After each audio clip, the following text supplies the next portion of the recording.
Let's make some venison spaghetti. I pulled my venison from the freezer and put it in a sink full of warm water. Then I grabbed one white onion and chopped it up nice and small.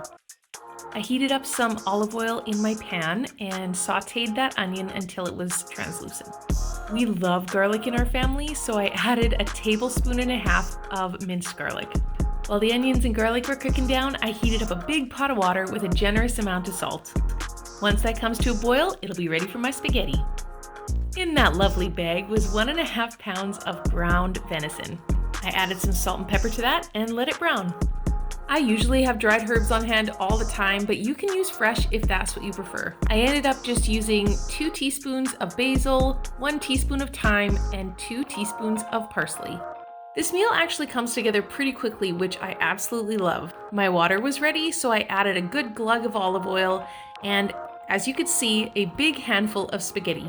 Actually, it's spaghettini because that's what I prefer. Now, if you wanted to, you could just grab a big can of spaghetti sauce and add that to the meat, but I'm going to show you how to make your own sauce. I added a big can of crushed tomatoes and a small can of tomato paste. At this point, you could add some peppers or spinach or mushrooms, whatever add-ins you want, but I didn't have any on hand. So after tasting, I added salt and pepper and another teaspoon of basil. I do love to amp up my spaghetti as well, so I add some olive oil and a little bit more minced garlic. The sauce needed a little bit of sweetness, so I added some sugar, or you can grate up a carrot and throw it in. This meal is perfect for those busy nights where you have to run the kids or you've had a hectic day at work and you don't want to have to think about supper. Throw on some Parmesan and some parsley, add a salad or some garlic bread, and you are good to go to enjoy a fantastic venison meal.